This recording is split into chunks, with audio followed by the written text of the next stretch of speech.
Dear students, today we start the next article from topic gravitation.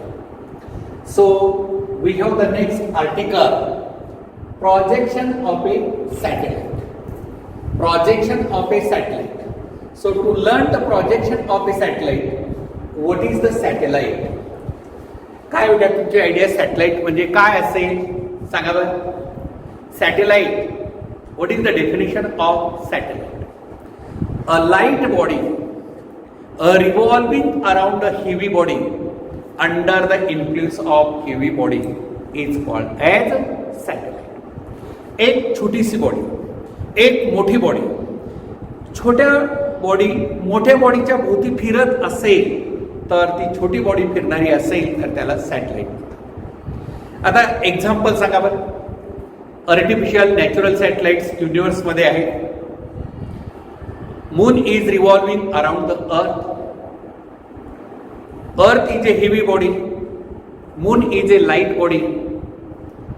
Under the influence of earth, Moon is revolving around the earth.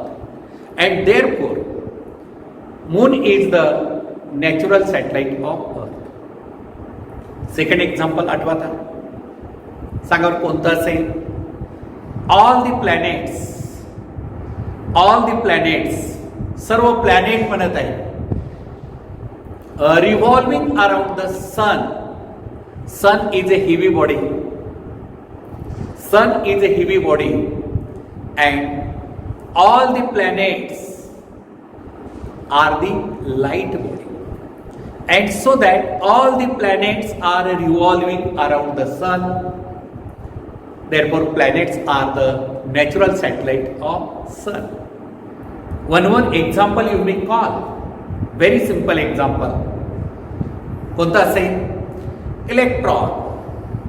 Electron is a light particle revolving around the nucleus.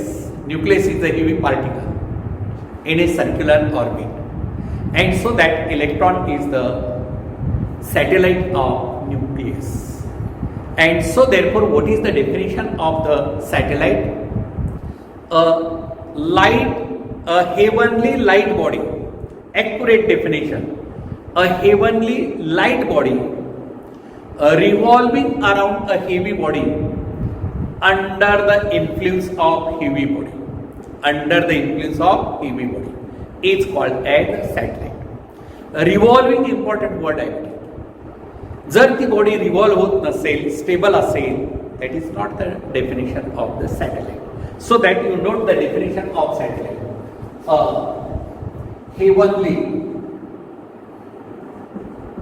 Heavenly light body, light वजनानं हलकी, light body revolving शब्द म्हणतात, revolving around a heavy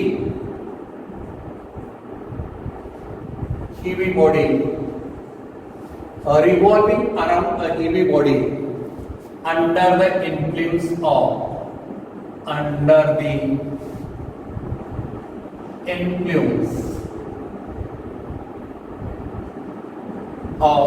heavy body is called satellite. Is called satellite. Do you follow this definition? A heavenly light body revolving around a heavy body under the influence of heavy body is called as satellite. Example. Yes. First example, all the planets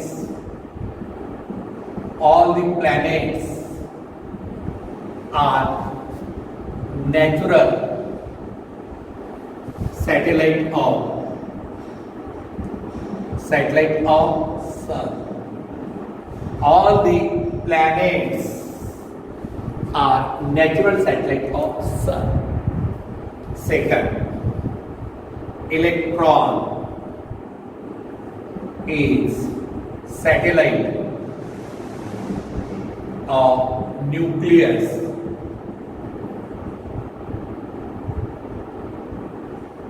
Yes, these are the two examples. So many examples are there. So at least two examples you must know. Then types of satellite. Types of satellite. How many types of satellite? Basically, there are two types of big satellites. There are two types of satellite. There are two types of the satellite. Number one, चला पहिला कोणता असेल? Natural satellites. Natural satellite, नैसर्गिकरित्या आढळून येणारे natural satellites कोणते असेल? What is the definition of natural satellite? Natural light body revolving around a natural heavy body is called natural satellite.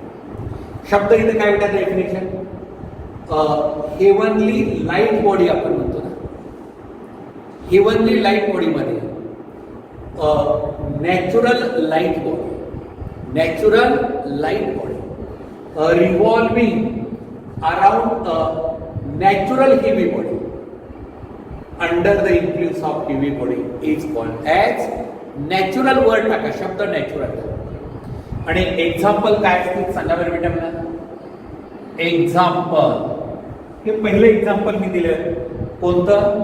All the planets are the natural satellite of sun. All the planets are natural satellite of sun. Second, moon is the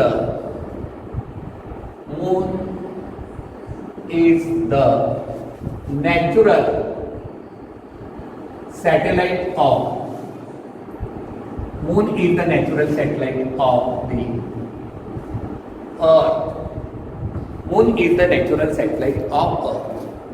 आणखी कोणतं? Comets. आठवतंय का बेटा? Comets मध्ये धूमकेतू असतो. हा धूमकेतू सुद्धा comets मध्ये धूमकेतू जो हॅलेज कॉमेट्स 76 इयर्स ऑफ पिरियड, 76 वर्षाचा पिरियड असतो. सूर्याभोवती एक प्रदक्षिणा घालण्यासाठी त्याला 76 वर्ष लागतात. तर comets are also natural satellite of sun. Comets are also the natural satellite of sun. अलग लक्षात बेटा?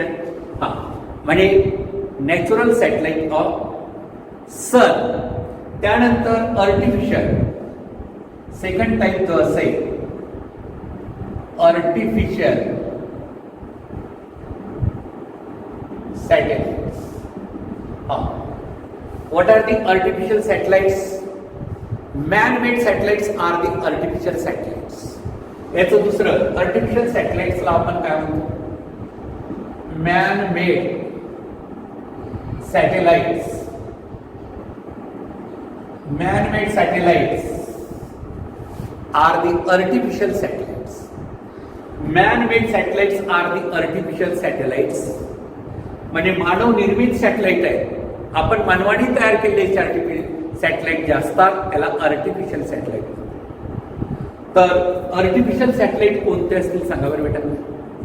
What are the artificial satellites? Man-made satellites are called as artificial. जगातला पहिला आर्टिफिशियल सॅटेलाइट कोणी लॉन्च केला? जगातला पहिला आर्टिफिशियल सॅटेलाइट लॉन्च केलेला आहे. आणि तो कोणत्या देशाला क्रेडिट पहिल्यांदा गेलं असेल? वाचलं असेल तर तुम्हाला. म्हणजे हा जो टॉपिक आहे आपला, हा ॲस्ट्रोफिजिक्सचा टॉपिक आहे. कोणतं? ॲस्ट्रोफिजिक्स. आपली इस्रो जी ब्रँच आहे पुण्याला असलेली इस्रो, तर त्यामध्ये जे वर्क करणारे सायंटिस्ट असतात तो ॲस्ट्रोफिजिक्सचा टॉपिक आहे. अंतराळामध्ये खगोलशास्त्र आपण ज्याला म्हणतो त्याचं या टॉपिकमध्ये भरपूर आपल्याला रेफरन्स येतं. तर मॅनमेड सॅटेलाइट्स, मानवनिर्मित सॅटेलाइट. आता सॅटेलाइट एक कॉमन झालेलं आहे. वर्ड सॅटेलाइटचा कॉमन झालेला आहे. अगदी एका साध्या आणि सोप्या भाषेत सांगायचं झालं तर सॅटेलाइट शिवाय आपल्या जीवनात गाडी हलत नाही. हे वाक्य मी म्हणलं तर चूक होणार नाही. कारण पूर्ण satellite communication, internet communication, satellite communication जेवढं इंटरनेटच्या सुविधा आहेत, आता तुम्ही व्हिडिओ माझा ऐकत आहे, हे कशाच्या माध्यमातून झालेलं आहे? इंटरनेटच्या माध्यमातून. इंटरनेटची स्पीड थोडी जरी कमी झाली तर आपल्याला किती प्रॉब्लेम होतो, व्हिडिओ नीट ऐकता येऊ शकत नाही. म्हणजे जगामध्ये आता जर काय असेल पॉवरफुल टूल ज्याला आपण म्हणतो, हत्यार, तर ते इंटरनेट आहे. आणि सर्व इंटरनेटचं कम्युनिकेशन कुठून होतं? सॅटेलाइट. कोणी एकेकाळी पूर्वी, आता ती हिस्ट्री थोडी सांगतो म्हणजे फार इंटरेस्टिंग आहे, तुम्हालाही त्याच्यामध्ये इंटरेस्ट क्रिएट होतो. The first artificial satellite launched in space by USSR, United States of Russia, America नाही, USSR. The first artificial satellite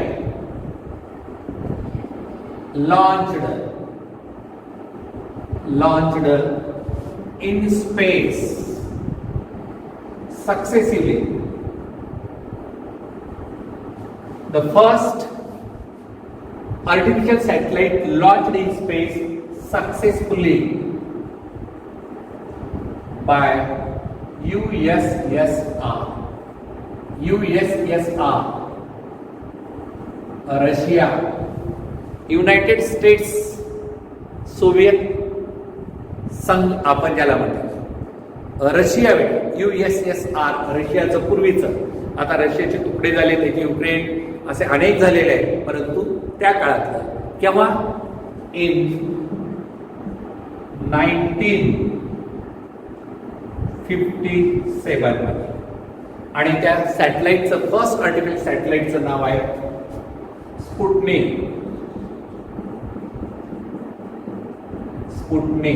हे नाव लक्षात ठेवा. कोणी तुम्हाला कोणता सॅटेलाइट कोण लॉन्च केला हिस्ट्री कोणी विचारत नाही, पण आपल्या माहितीसाठी, आपल्या रेफरन्ससाठी हे आपल्याला नॉलेज असणं गरजेचं आहे. रशियानं पहिलं स्पुटनिक नावाचं आर्टिफिशियल सॅटेलाइट जगामध्ये पहिलं क्रेडिट. रशियानं पहिल्यांदा एक सिरीज सुरू केली होती बेटा, त्याला आपण अपोलो सिरीज होती त्याची, first, second, third up to 10 आणि 11 नंबरचं ही सिरीजच होती सॅटेलाइटची. पहिला satellite Apollo first, Apollo second, Apollo third असं 10 पर्यंत झालं. ते वर जायचे. आता पुढे टेक्निक तुम्हाला सांगतो, हिस्ट्री कशा पद्धतीने लॉन्च केली, की डायरेक्ट सॅटेलाइट लॉन्च केला म्हणजे वर गेला सक्सेसफुल असं नाही. खूप मोठे एफर्ट्स सायंटिस्ट लोकांना करावे लागलेले आहेत आणि काही त्यांच्या ट्रायल अँड एरर्स मेथड्सच्या सहाय्याने फायनली सक्सेसफुल मिळालेलं आहे. असं कुठे हिस्ट्री नाही, नसते. सायंटिस्टला एफर्ट्स करावे लागतात, ट्रायल करावं लागतं. काय आणखी परवाच आपलं एक सॅटेलाइट 1 वर्षापूर्वी फेल गेलं, प्रॉपर लॉन्चिंग करता आलं नाही. अनेक वेळेस आपण मंगळावर यान पाठवलं होतं, मूनवर ते पाठवलं, पण ते नीट लॉन्चिंग झालं नाही. एवढ्या लेटेस्ट टेक्नॉलॉजीमध्ये आपण सुद्धा मायन्यूट एरर, मायक्रो एरर जरी आला तर ते पूर्ण प्रोजेक्ट अनसक्सेस होऊ शकतो. तर यामध्ये रशियानं पहिलं आर्टिफिशियल सॅटेलाइट जे स्पेसमध्ये लॉन्च केलं ते 1957 ला, आणि ते कोणतं होतं? स्पुटनिक नावाचं जे सॅटेलाइट होतं. त्याच्या अगोदर बेटा अपोलो सिरीज होती रशियाची, अनसक्सेसफुल आहे, पण ब्रीफ त्याच्यामध्ये त्यानं काहीतरी आयडिया दिलेली आहे. Apollo first, Apollo second up to Apollo 10 पर्यंत सॅटेलाइट वर जायचे, फ्यूल संपलं तर खाली येऊन पडायचे, नंतर सोडायचे. काही काही सॅटेलाइट तर कुठं निघून गेले कुणालाच कळे नाही. जास्तीत जास्त वेलॉसिटीनं त्याला पाठवले and they escape out from अर्थ ग्रॅव्हिटेशनल फील्ड. अर्थ ग्रॅव्हिटेशनल फील्डच्या बाहेर कायमस्वरूपी निघून गेली. तर ती लॉन्चिंगची टेक्निक म्हणजे जगामध्ये त्यावेळेस माहिती. मग त्यानंतर बेटा ट्रायल आणि एरर मेथडनं स्पुटनिक 11 नावाचं एक कोणतं अपोलो 11 नावाचं एक सॅटेलाइट होतं, रशियानंच लॉन्च केलं. आणि ते रशियाने गेलेलं सॅटेलाइट सायंटिस्टच्या काही चुकीमुळे ते वर गेलं, थोडीशी गिरिटी मारून खाली आलं. त्यावेळेस सायंटिस्ट लोकांना क्लिक झालं, अरे नुसतं वर पाठवलं म्हणजे सॅटेलाइट नाही, त्याची खरं सॅटेलाइट कशी पाठवायची त्याची टेक्निक नंतर डेव्हलप केली. म्हणून अपोलो 11 एक हिंट दिलेली आहे की how to launch the satellite. आणि इमिडिएटली त्याच्यानंतर 1957ला सायंटिस्ट रशियन सायंटिस्टने एफर्ट्स करून पहिलं सक्सेसफुल सॅटेलाइट स्पेसमध्ये लॉन्च केलं आणि दॅट इज स्पुटनिक. त्यानंतर बेटा आपण आता आपली हिस्ट्री इंडियाची, याच्यानंतर आपण इंडियानं पहिलं आर्टिफिशियल सॅटेलाइट रशियाच्या साहाय्यानं, रशियाच्या मदतीनं आपण लॉन्च केलं आणि ते किती first Indian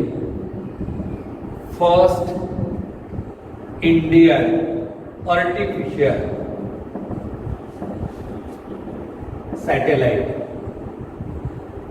first Indian artificial satellite launched in space in 1975. Exactly he figure उलटी करायची. 57 होतं, त्याला उलट करायचं म्हणजे लक्षात ठेवायला एक्झॅक्टली त्याच वेळेस झालेलं आहे. ऑक्टोबर 1975 मध्ये आपण इंडियानं पहिला आर्टिफिशियल सॅटेलाइट स्पेसमध्ये लॉन्च केलेला आहे with the aid of Russia. रशियाच्या मदतीनं आपण पहिला आर्टिफिशियल सॅटेलाइट स्पेसमध्ये लॉन्च केलेला आहे आणि तो म्हणजे कोणता होता? नाव त्याचं काय होतं? आपला great astronomer and mathematician, that is the Aryabhata.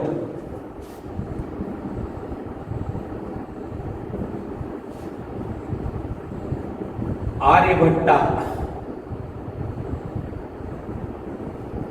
आपला पहिला आर्टिफिशियल सॅटेलाइट रशियाच्या साहाय्याने आपण लॉन्च केला. कोणत्या? ऑक्टोबर 1975ला. आणि त्याचं नाव great Indian astronomer and mathematician Aryabhata. त्या आर्यभट्ट या शास्त्रज्ञाच्या नावानं आपण आर्यभट्ट नावाचं फर्स्ट आर्टिफिशियल सॅटेलाइट आपण स्पेसमध्ये लॉन्च केलेलं आहे सक्सेसफुली.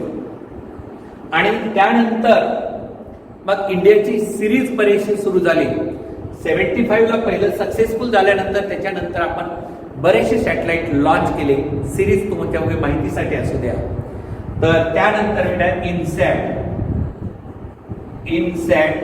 1, 2, 3 ही एक सिरीज आपण लॉन्च केली. त्यानंतर स्कायलॅब असेल, त्याच्यानंतर SL1, SL2, SL3 असे अनेक सॅटेलाइट आपण लॉन्च केले. आणि कम्युनिकेशन पर्पजसाठी आपण ॲपल नावाचा एक आर्टिफिशियल कोणतं कम्युनिकेशन सॅटेलाइट,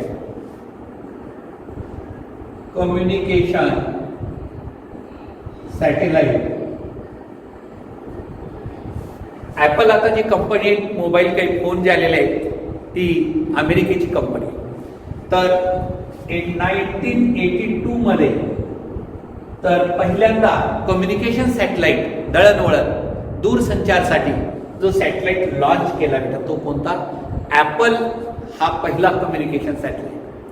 आता आपल्याकडे आताची आपली जी सिच्युएशन आहे कम्युनिकेशनची, ती मल्टीनॅशनल कंपन्या सॅटेलाइट लॉन्च करत आहेत. देश तर तिकडेच गेला. मला वाटतं आपल्या इंडियाच्या नावावर ते 1-2 वर्षापूर्वी आपण 102 सॅटेलाइट एकाच वेळेस लॉन्च करणारा जगामधला पहिला देश आपला आहे इंडिया. ॲट ए टाइम हे क्रेडिट आणखीन कुणाला गेलं नाही. ॲट ए टाइम 102 सॅटेलाइट आपण लॉन्च केलेले वेगवेगळ्या देशाचे. आणि सॅटेलाइट लॉन्चिंग स्टेशन आपल्याकडे मोस्ट सक्सेसफुल आपण ज्याला म्हणतो ते म्हणजे कोणतं? श्रीहरिकोटला आंध्र प्रदेशामध्ये आहे. आणि ते नियर इक्वेटोरियल प्लेन आहे, कारण smaller value of acceleration due to ग्रॅव्हिटीमुळे most powerful successful launching stations in India that is श्रीहरिकोटला इथलं असलेलं म्हणजे AP मध्ये आंध्र प्रदेशात ते सॅटेलाइट आपण हे वेगवेगळ्या टाईपची ह्या सॅटेलाइट बद्दलची बरीचशी हिस्ट्री मी तुम्हाला सांगितली. आता how to launch the satellite in space. आता याच्यानंतर आपल्याला काय सॅटेलाइट कशा पद्धतीनं लॉन्च केला जाऊ शकतो, काय टेक्निक आहे, कशा पद्धतीने सॅटेलाइट आपण लॉन्च केला जाऊ शकतो. त्यासाठी आपण लॉन्चिंग ऑफ सॅटेलाइट मध्ये आपण इंटरेस्ट घेऊया. How to launch the satellite, launching of satellite. So that is the next launching of satellite. How to launch the satellite? To launch the satellite in space, technically we have some of the important definitions about the velocities.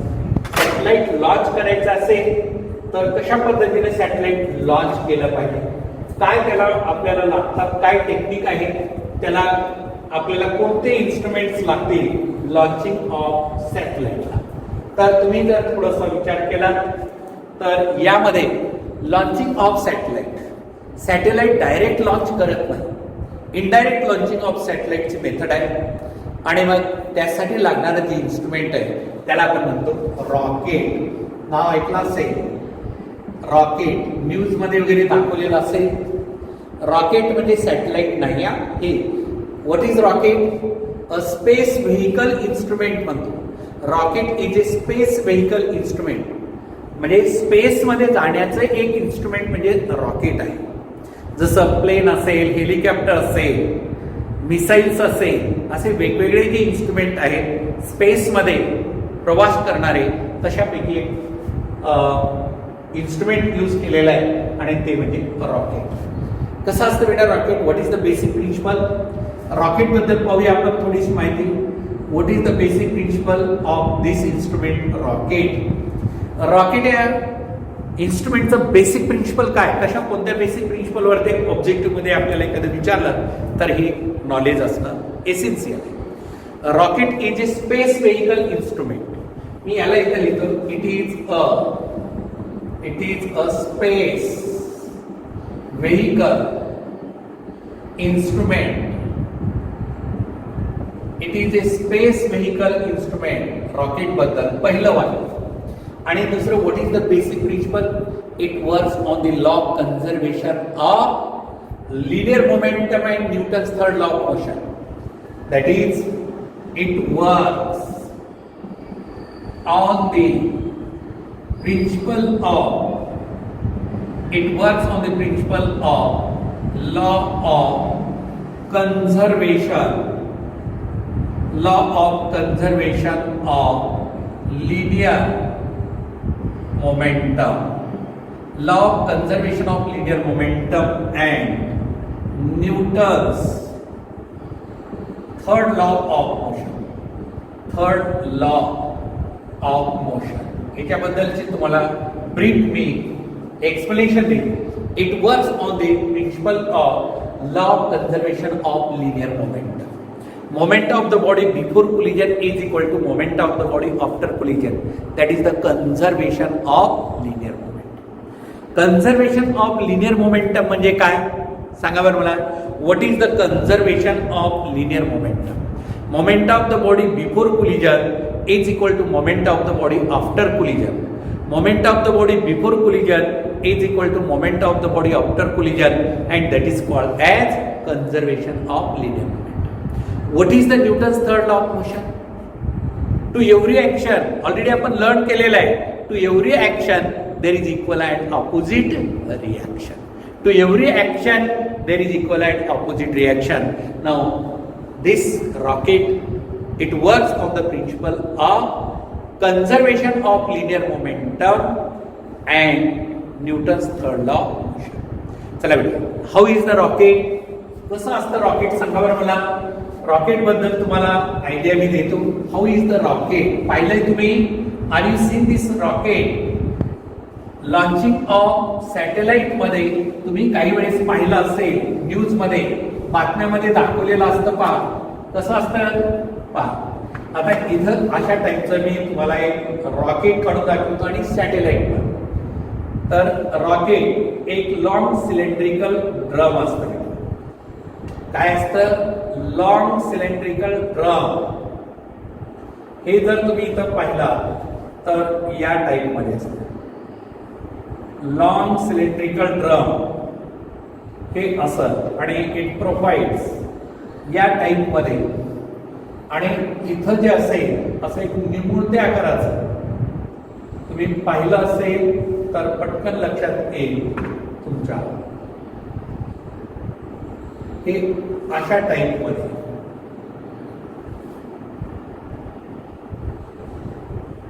आणि सॅटेलाइटला हा first phase आणि इथं येईल second stage. Satellite हे काय rocket झालं आणि इथं स्मॉल ओपनिंग असतं रॉकेट. हाय एक्झॉस्टिव्ह प्रेशर फ्युएल गॅस जो असतो तो एक्झेक्ट होतो असतो. प्रेशर ट्रेमंडस वेलॉसिटीनं डाऊनवर्ड डायरेक्शनला याला या गॅस आणि हे जे आहे याला आपण म्हणायचं रॉकेट. हे रॉकेट आणि हे लॉंग सिलेंड्रिकल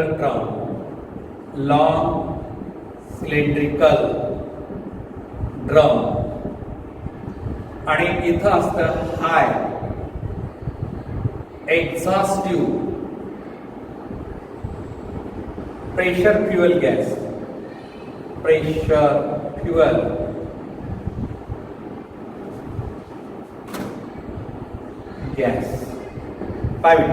पहिला डायग्राम असं व्हिडिओ पॉज करायचा आणि डायग्राम करायचा. ऍक्च्युअली हे कसं आहे, पर्क्युलेशन ऑफ रॉकेट नावाचं एक आर्टिकल आहे त्याच्यामधलेच होतं, परंतु आपण बेसिक आयडिया अंडरस्टँडिंग क्लिअर होण्यासाठी आपल्याला हे पाहिलं पाहिजे. डायरेक्ट आपण घेतलं तरी चाललं असतं, पण काही नॉलेजसाठी इंटरेस्टसाठी काही बाबी आपण क्लिअर करू. आता पहा बेटा, फिगर काढला असेल तर पहा. Rocket is a space vehicle instrument. It works on the principle of conservation of linear momentum and Newton's third law of motion. It consists of, आता या रॉकेट मध्ये काय आहे? It consists of long cylindrical drum.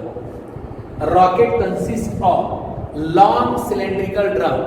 आपल्याला gas cylinder पाहिला का? Cooking gas, आपल्या घरातलं गॅस सिलेंडर तशा टाईपचं आहे लॉंग सिलेंड्रिकल ड्रम आणि त्याला सुद्धा स्मॉल ओपनिंग, जिथून गॅस बाहेर पडतो शेगडीच्या जवळ तर स्मॉल ओपनिंग बर्नर असतं ना तिथं, तर तसं स्मॉल बर्निंग इथं आहे डाऊनवर्ड डायरेक्शन, म्हणजे उलट ठेवला. तो जो सिलेंडर आहे तो उलट ठेवला and provided with small opening at the आणि अप्पर पोर्शन ज्यामध्ये काय असेल, अप्पर पोर्शन म्हणजे वरच्या बाजूला एक असं निमुळत्या आकाराचं, म्हणजे एअर रेजिस्टन्स कमी व्हावा म्हणून अशा टाईपचं एक निमुळत्या आकाराचं सेप दिलेला असतो. आणि या सिलेंडरमध्ये, लॉंग सिलेंडरमध्ये 2 कंपार्टमेंट असतात. पहिल्या कंपार्टमेंटमध्ये गॅस असतो फ्युएल आणि दुसऱ्या कंपार्टमेंटमध्ये सुद्धा गॅसच असतो. हाय एक्झॉस्टिव्ह प्रेशर फ्युएल गॅस म्हणजे आपल्या कुकिंग मधला जो गॅस असतो तसा हायली इन्क्लुसिव्ह गॅस असतो, तोच टाईप मध्ये गॅस असतो. फक्त आपल्याकडे सिलेंडर मध्ये कमी प्रेशर असतं, याच्यामध्ये खूप हेवी प्रेशर असलेला हाय एक्झॉस्टिव्ह प्रेशर फ्युएल गॅस असतो दोन्ही स्टेजमध्ये. आणि मग पहिल्या स्टेजचं फंक्शन काय? First stage of rocket. आता रॉकेट काय करतो? आपण फायर करतो बेटा. कुठून फायर करतो? अर्थच्या सरफेस पासून.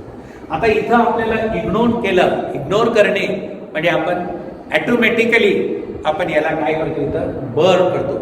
हे स्मॉल ओपनिंग केलं की हाय एक्झॉस्टिव्ह प्रेशर फ्युएल गॅस हे डाऊनवर्ड डायरेक्शनला सुरू होतात आणि तिथून ट्रेमंडस वेलॉसिटी घेऊन रिॲक्शन फोर्समुळे हा रॉकेट लिफ्ट होतो. आणि या रॉकेटमध्ये इथं बसवलेला असतं षटकोनी आकाराचा जो आपल्याला सॅटेलाइट असतो तो असा असतो. हा यस म्हणजे सॅटेलाइट. आपल्याला याला लॉन्च करायचं, त्यासाठी हे इन्स्ट्रुमेंट रॉकेट आहे, वर नेऊन सोडायचं आहे आपल्याला त्या ऑर्बिटमध्ये. कुठं आता ते पुढे पाहूया. तर इथं हा एक्झॉस्टिव्ह प्रेशर फ्युएल आहे आणि मग फर्स्ट स्टेज ऑफ रॉकेटचं function, first stage of rocket. आता पहिल्या स्टेज ऑफ रॉकेटचं फंक्शन काय? सॅटेलाइटला एका विशिष्ट हाईट पर्यंत नेणे. To reach the satellite, to reach the satellite, to reach the satellite to a desired height. Desired height म्हणजे आपल्याला ते कॅल्क्युलेट केलेलं आहे सॅटेलाइटला कोणत्या हाईटला नेऊन पोहोचवायचं ते पहिल्या स्टेज ऑफ रॉकेटचं फंक्शन. इग्नोर केलं, अर्थच्या सरफेस पासून सॅटेलाइटला इग्नोर केलं म्हणजे आपण काडीवरून लागलं असं नाही. ऑटोमॅटिकली जसं आपण लायटरनं गॅस पेटवतो तसं ऑटोमॅटिकली इग्नोर करतात अर्थच्या सरफेस पासून हाय एक्झॉस्ट प्रेशर फ्युएलनं तो लिफ्ट होतो आणि सर्टन हाईट पर्यंत. सॅटेलाइट पाहिलं ना तुम्ही कसं लॉन्च बातम्यामध्ये दाखवलं असेल, कसं हाय एक्झॉस्ट प्रेशर फ्युएल प्रेशरनं गॅस खाली येतो आणि सॅटेलाइट वर निघायला सुरुवात होते. आणि जसं जसं वर जाईल तसतशी त्याची स्पीड आता पर्टिक्युलरली म्हणजे अर्थच्या ॲटमॉस्फिअरमध्ये सॅटेलाइट जेव्हा असेल तर लो स्पीड असते आणि स्पेस सॅटेलाइट म्हणजे वातावरणाच्या बाहेर गेलं, ॲटमॉस्फिअरच्या बाहेर गेलं, व्हॅक्यूम आहे तिथं मग सॅटेलाइटची स्पीड वाढवली जाते. High exhaust pressure fuel gas असल्यामुळे सॅटेलाइट त्या सर्टन हाईटला राहतो. तिथपर्यंत पोहोचण्यासाठी पहिल्या स्टेजचा यूज केला. आणि मग second stage of rocket, second stage of rocket. आता दुसऱ्या स्टेज ऑफ रॉकेटचं फंक्शन काय? पहिल्या स्टेज ऑफ रॉकेटचं function to reach the satellite to the desired height. And what is the use of second stage? The second stage of rocket is used to push the satellite in a horizontal direction. To push the satellite, in a horizontal direction. Horizontal direction. आता का बेटा मी exactly त्याचं function काय ते तुम्हाला सांगत आहे. सॅटेलाइटला आता समजा हा सॅटेलाइट एक पेन आहे, निमुळती दिसतंय सगळे, इथं एक हाय एक्झॉस्ट प्रेशर, हा ग्राउंड पासून निघाली अशी पेन म्हणजे सॅटेलाइट इथं आली, ही डिझायर हाईट. नंतर ॲटो मेकॅनिझमनं याला टर्न करतात 90 डिग्रीमध्ये आणि इथून automatically second stage of rocket fire होतो आणि याला पुश करतात होरिझॉन्टल डायरेक्शन. आणि होरिझॉन्टल डायरेक्शनला पुश केलं एवढ्यासाठी सेकंड स्टेज ऑफ रॉकेटचं आहे. आणि मग नंतर आपल्याला कशा पद्धतीने सॅटेलाइट लॉन्च करायचं म्हणजे एक ब्रीफ हिस्ट्री झाली. How to launch the satellite in space, how to launch the satellite in space, and this is the brief history of launching of satellite. आता याच्यावरती ऑब्जेक्टिव्ह काय? How many stages are use to launch the satellite? Minimum 2 stages of satellites. कमीत कमी किती म्हणलं मी? Minimum 2 stages of satellites are minimum 2 stages of rocket. Minimum 2 stages of rocket is used for the launching of satellite. The first stage of rocket to reach the satellite to a desired height, and second stage of rocket to push the satellite in a horizontal direction. To push the satellite in a horizontal direction, so that we require minimum 2 stages of rocket.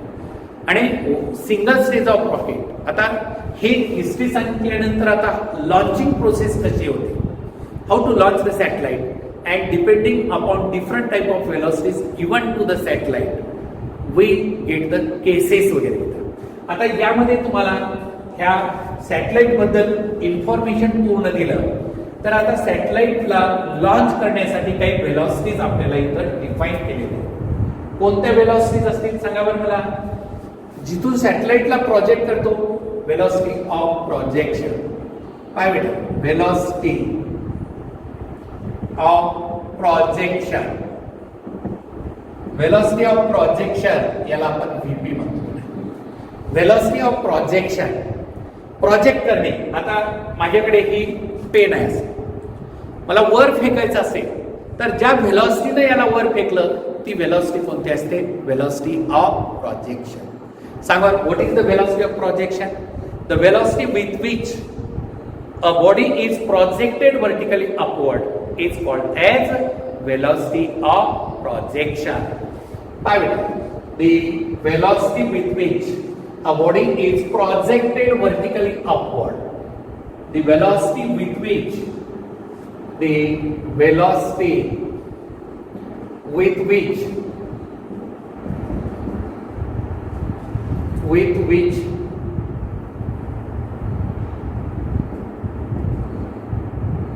a body is projected vertically upward. The velocity with which a body is projected vertically upward is called velocity of projection. Is called velocity of projection. The velocity with which the body is projected vertically upward is called as velocity of projection, VP1. Next, critical velocity. Critical velocity, अत्यंत important term है VC. What is critical velocity? V stands for velocity, C stands for critical velocity. आता critical velocity म्हणजे कशी असते बेटा? आता याचं एक एक्झाम्पल देतो म्हणजे तुमच्या क्लिअर. मी हॉलमध्ये आहे, आत आहे किंवा बाहेर असेल तर बाहेर आहे म्हणतो आणि दारात थांबला असेल तर आतही नाही बाहेरही नाही दारामध्ये. तसं क्रिटिकल वेलॉसिटी कशी आहे? आता सॅटेलाइटला इथून लॉन्च केलं, या पर्टिक्युलर पोझिशनला सॅटेलाइट आला, त्या पॉइंटला त्याची क्रिटिकल वेलॉसिटी. त्याच्या वर गेल्यानंतर ती वेगळी वेलॉसिटी, त्याच्या खाली असेल तर ती वेगळी वेलॉसिटी. म्हणजे ही प्रोजेक्ट केलेली वेलॉसिटी एका पर्टिक्युलर पॉइंटला ती असेल तर त्यावेळेस त्याची वेलॉसिटी काय म्हणतो? Critical velocity.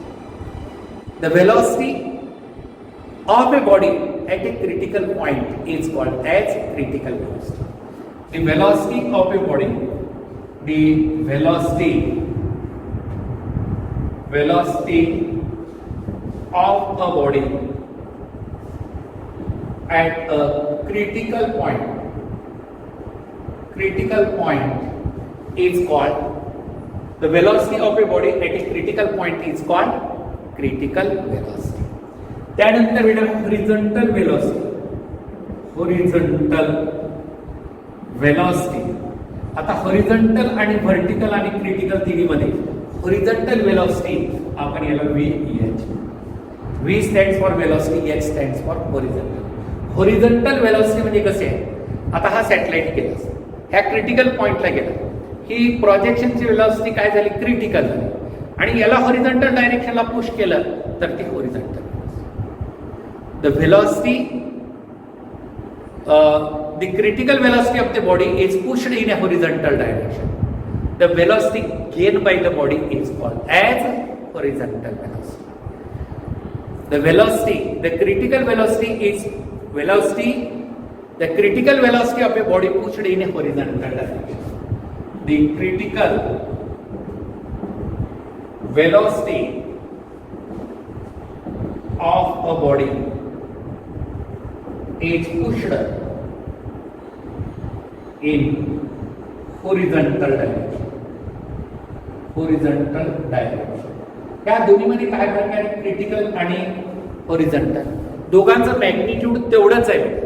आता मी सांगतो, ही वेलॉसिटी या पर्टिक्युलर पॉइंटला जाते, ही कोणती? Critical velocity. आणि याला असं टर्न करून हॉरिझॉन्टल डायरेक्शनला पुश केलं, मॅग्निट्यूड तेवढंच आहे डायरेक्शन. म्हणजे क्रिटिकल वेलॉसिटीची डायरेक्शन अपवर्ड डायरेक्शन, हॉरिझॉन्टल वेलॉसिटीची डायरेक्शन हॉरिझॉन्टल डायरेक्शन. एवढा फरक आहे, दोन्हीचं मॅग्निट्यूड तेवढंच आहे. फक्त व्हर्टिकली अपवर्ड असेल क्रिटिकल पॉइंटला क्रिटिकल वेलॉसिटी आणि तीच हॉरिझॉन्टल डायरेक्शनला पुश केलं तर त्याची वेलॉसिटी कोणती?